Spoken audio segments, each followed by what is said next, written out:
I just got home from work. House of Sky and Breath should be sitting on my doorstep right now.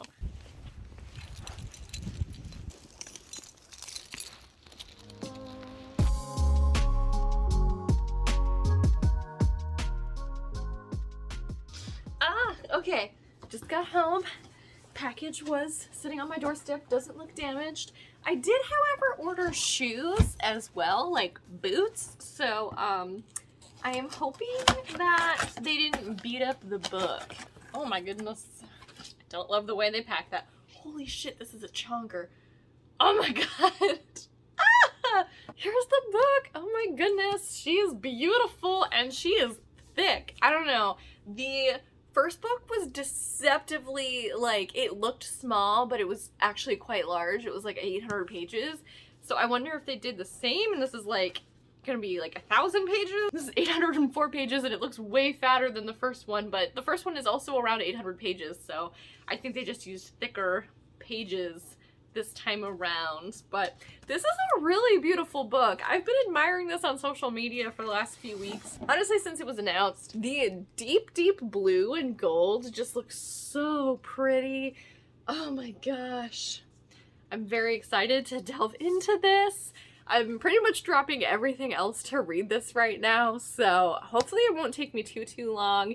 But yeah, I don't know. Part of me wants to fly through this just to avoid spoilers online, but then part of me is also like, no, savor it. It's gonna be like another 2 years before the next one comes out, I'm sure. Stick around if you want to see my thoughts and updates on this book. I'm gonna try to be as spoiler-free as possible.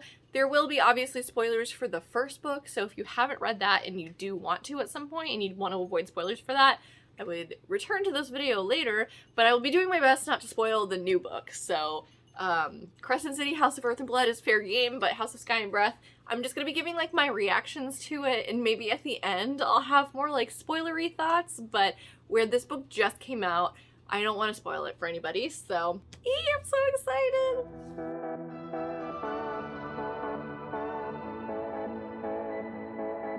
Okay, immediately right off the bat, I'm still mad there's no map of like the whole world, especially where I feel like this book is really gonna take on a larger scope than just Crescent City. The first book, I kind of get it because most of the action takes place within the city itself, but like there's this whole rebellion plotline happening, and I have no idea where any of these other cities are. I would love a world map. Sarah J. Maas, please!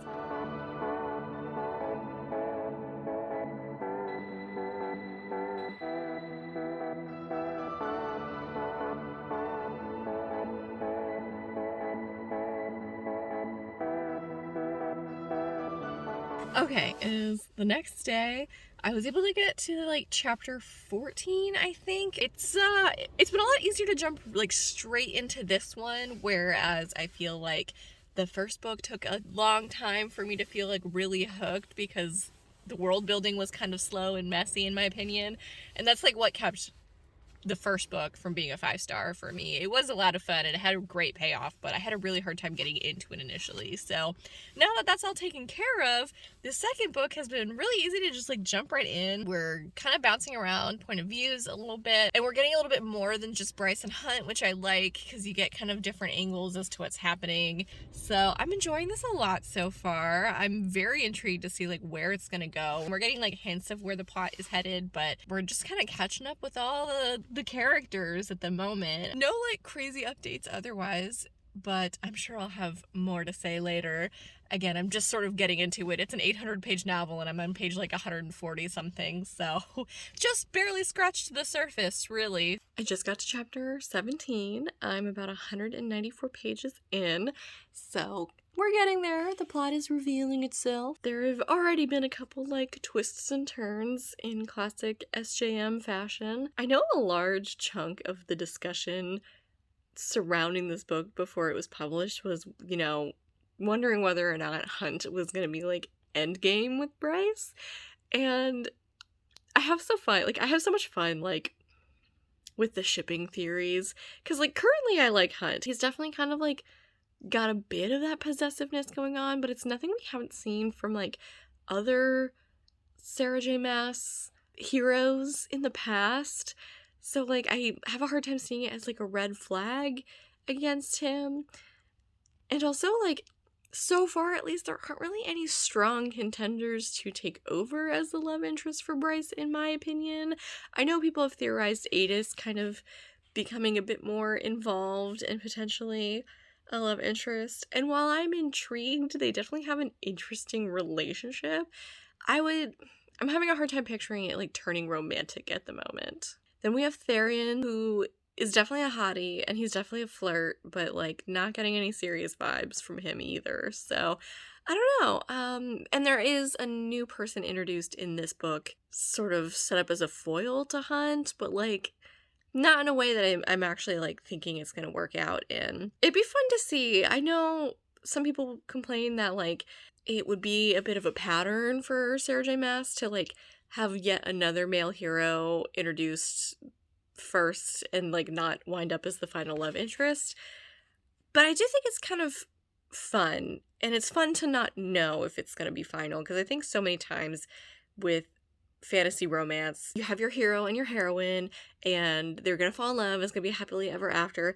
I like the angst that is injected when you sort of have like a love triangle and you don't necessarily know who your protagonist is gonna end up with. I think that's why I like love triangles so much, is I don't want to know necessarily, and it provides a lot of tension in a way that isn't just like stupid miscommunication or stuff like that. There's like genuine like deep dives into the characters' feelings for one another, and I love that kind of stuff. I think Sarah J. Maas does a really great job at writing character relationships and developing them in a really satisfying way, so I'm very curious to see how things go with Hunt particularly, and Bryce. But I'm also enjoying like the rest of the ensemble in this one.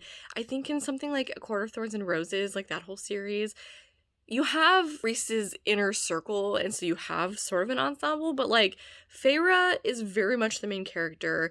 Her sisters kind of start to take a little bit more of the forefront, as well as Rhysand, but like the other characters still just feel like side characters, whereas in, I think, Crescent City, she's done a good job with where we're sort of jumping back and forth on points of view and stuff. You don't just get Bryce and Hunt, you also get Rune, Bryce's brother, you also get Therian, the merman, and the prologue was a completely different character we've never seen before, and it feels a lot more, I don't want to say mature, because I don't think, like, Sarah J. Maas's writing has been mature for a while now, but it feels like a better way to develop a fantasy story, especially a more high concept one like this, so I am really enjoying the different perspectives we're getting in this one. I just love being in side characters' heads. It's what Sarah J. Maas does best, so I'm enjoying that she's really leaned into that. But yeah, I've talked for 5 minutes now. I'm trying to talk about this book without like spoilers, which is a little difficult, but it's so good so far. I feel like I'm so behind. I've had it for like 2 days now, and I'm less than 200 pages into it still, but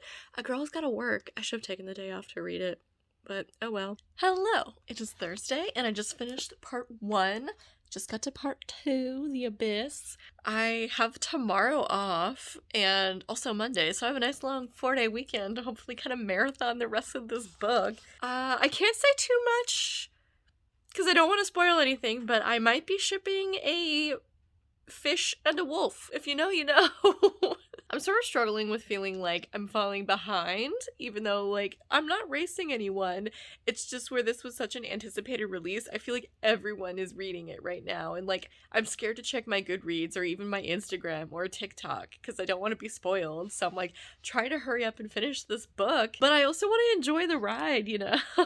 There wasn't quite so much pressure to finish Crescent City, like, the first Crescent City, in such a timely manner, because it wasn't, like, as prevalent on social media, so like there were spoilers out there, but it was easy to avoid if you didn't go looking for them. But like, I'm just so scared I'm gonna get spoiled, guys. But it's been a lot of fun so far. Part 2 starts on page 277, so I've made like good progress. Like, that's a good chunk of the book so far, so I'm not mad about that whatsoever, considering I've only been able to read for an hour or two a day. So, and jump right back in, and I'll update you guys later. Hello. I'm on chapter 43, good chunk of the way in. Things are getting to the point where it's like almost convoluted. Not that I'm not struggling to follow along, but it's there's a lot of characters and there's a lot of threads. But it's really interesting, and again, I have faith in Sarah J. Maas. She usually pulls it off, so anxious for what's gonna happen next. I'm not sure. I feel like things are about to blow up and I can't wait. Hello, it is Sunday. I just started part 3 last night and I am determined to finish it today. I feel like I've kind of hit that point where like after this everything is just kind of gonna like keep going full speed ahead, and I'm excited. I was gonna keep reading it more last night, but I was really tired, so I stopped. But again, today I have to run some errands real fast, but after that, like, it's House of Sky and Breath until I finish it. Past the 600 page mark, so I'm in the final stretch. I've only got a couple hundred more pages left to go. It's getting harder and harder to talk about this book without like giving spoilers. Things are starting to like come together. We just had a really big like holy shit moment. I've been pretty lucky about not running into any spoilers yet, but I have heard this book ends on a cliffhanger, so I'm like, I've got my breath held for that. So we'll see how it goes. Oh my goodness. Okay, friends. It has been a couple of days. I think I needed to process a little bit before I jumped into sort of my final thoughts and wrap up. This was a ride. Wow, I don't even know where to start.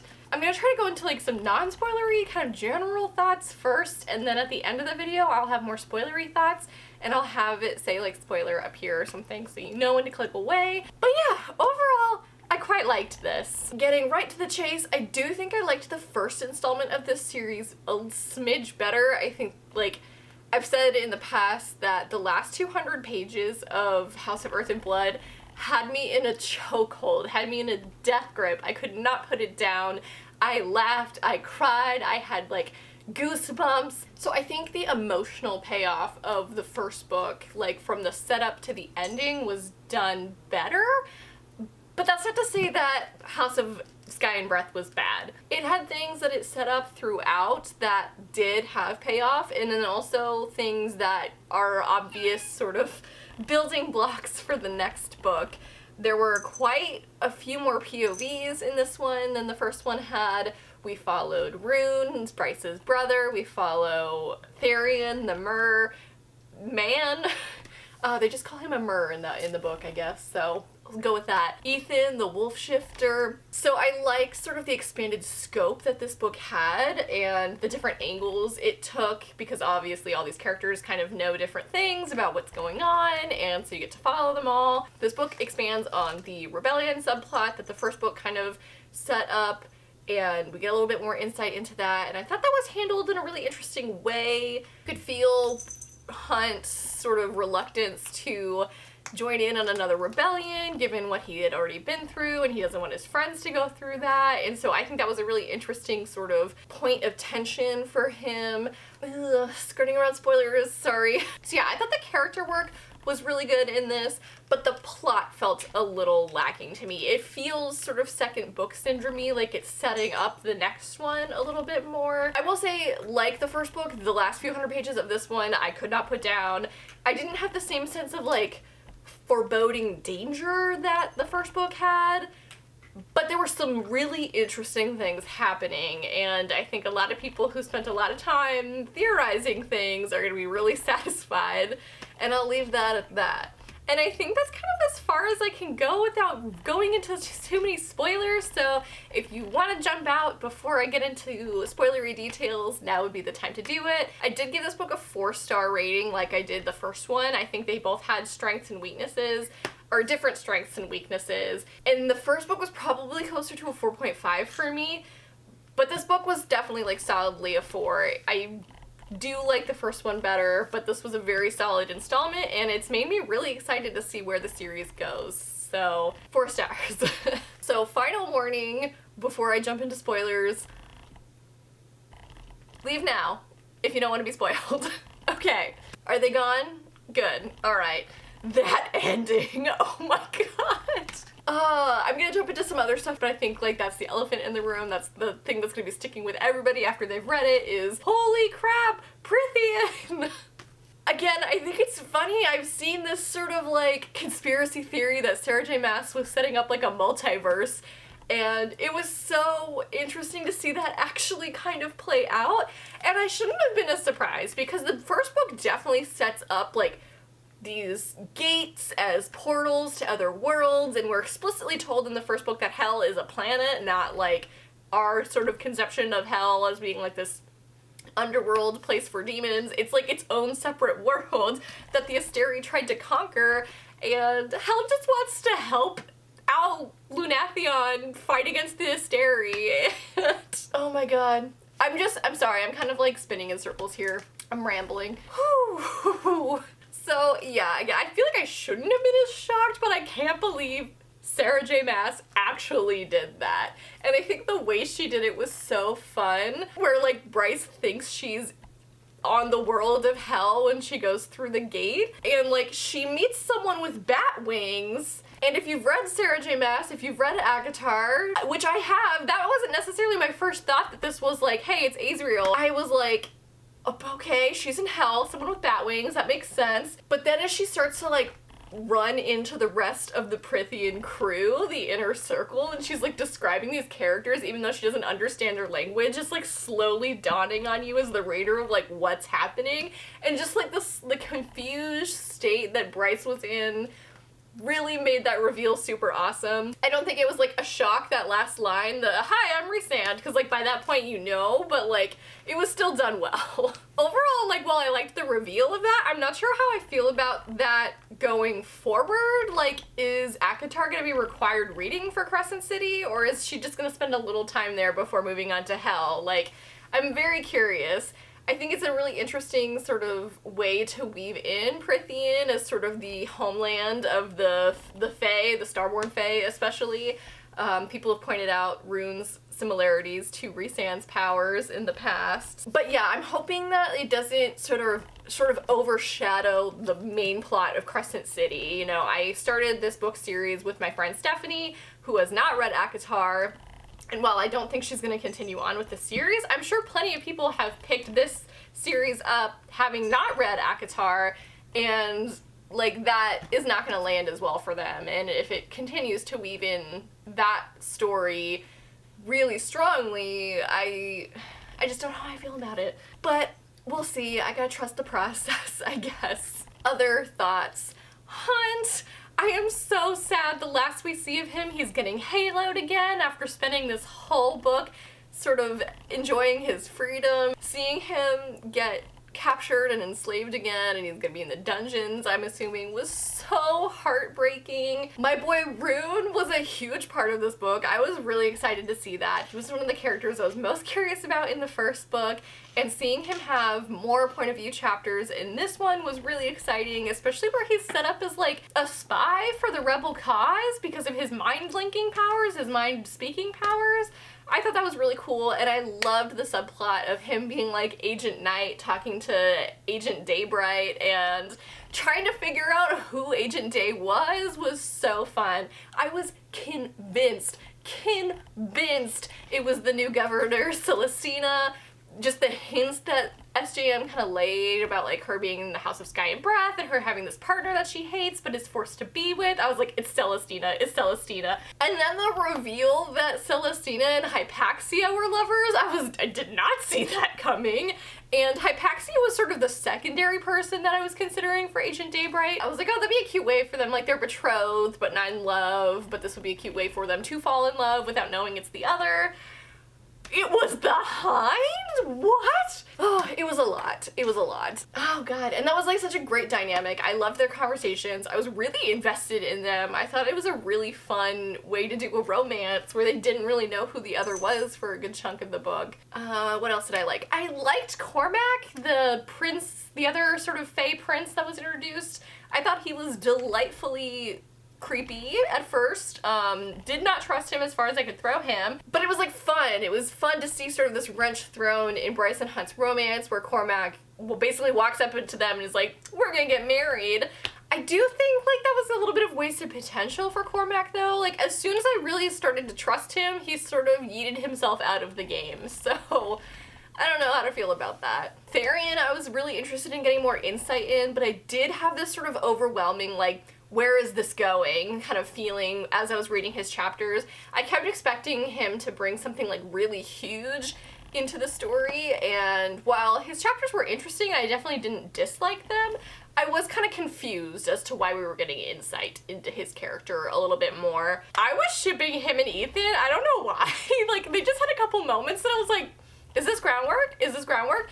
Doesn't really seem to be going that way, but oh well. I thought that would have been a fun relationship. I'm curious to see how sort of selling himself into the Viper service has, like, implications on the further story. He was able to get away from the final fight, but I'm assuming he has to go right back into the Viper's clutches, so I don't know what Sarah J. Maas is doing with that storyline, but I'm intrigued. As sort of stated before, I did like the insight into the rebels and the rebel cause that this book had, but I was a little disappointed. I don't know. It felt like it was kind of just chalked up to being a bunch of like human radicals, because that's all we really saw of the rebellion other than Cormac, who we didn't really trust for most of the book. The main sort of rebel force we see is Pippa and her goon squad, and they don't give a heck about Veneer, even the ones that help them out, so like seeing them backstab Veneer that helped them, this sort of changing Bryce and the gang's feelings about the rebels. I don't know how I feel about that. It was a little disappointing, I guess. I'm curious to see sort of how Bryce and Hunt and them take down the Asteri without the rebel cause, the rebel forces, since they seem to be so at odds, but we shall see. I thought the Thunderbird concept was really interesting, and I was kind of sad we didn't get to see more of that. Sophie's character I was kind of hoping survived, because I thought she was really interesting, and her relationship with Cormac was interesting. And we've spent the whole book trying to find Sophie's little brother Emil, and when he's found, he doesn't have any powers, so I'm curious to see where that Thunderbird setup is gonna go. It feels very similar to Hunt's powers, which brings up another point. The Prince of Hell, Apollyon, brought up how Hunt was sort of bred for his powers. I don't know if he has demon heritage or what, or if he's a Thunderbird. I'm very confused about that. Very curious to see that going forward. Speaking of Princes of Hell, very sad that Adis didn't really make an appearance. I think a lot of people were hoping for this book to expand his character in particular and maybe set him up as a bit of a foil for Hunt romantically, but we didn't really see that. And in fact, the only time Adis was on page, it wasn't really Adis, it was Regulus. Pretending to be Adis, which, like, what is the limit of the Asteri's powers, honestly? Like, didn't know they could shapeshift, but okay. And, like, it was interesting to get to know Apollyon a little bit more. He's the Prince of the Pit, and he appeared in Bryce and Hunt's sort of dreams. First as sort of an enemy, but then like, no, you dummies, I'm an ally, I'm trying to help you. And that was interesting, and really pushing Bryce to get to know how to use her Starborn powers a bit better. Like, that was interesting. I don't know, so much happened in this book. It's hard to talk about without just like rambling. I think I'm gonna leave it there though. If there's something you want to talk about specifically that I have not touched upon here, please feel free to like go to my Instagram and DM me. I will talk about this book all day, but don't leave spoilers in the comments, please. I don't want anybody to kind of come across them and get spoiled if they haven't read it, and like, I would be super bummed. I was kind of rushing through this book because I was defensively reading it, you know, to avoid getting spoilers. I don't know, I'm curious to reread it at some point when the sort of frantic rush has died down a little bit. I think there's a lot of detail here to pick up on, and I'm really curious to see where like SJM goes with this series, especially again considering the ACOTAR storyline is now sort of folded up in this. There's a lot to wade through. But thank you guys so much for watching this. I feel like this last bit has been very long-winded vlog. Please feel free to comment down below non-spoilery things about this book. I'd love to talk about them. And again, if you do want to talk spoilers, DM me on my Instagram. My username is down in the description box below, as is my Goodreads. Thank you guys so much for watching. As I said, feel free to follow my socials down below. Feel free to subscribe to this channel if you haven't already. Like this video, you know the deal, and have a lovely day. Bye.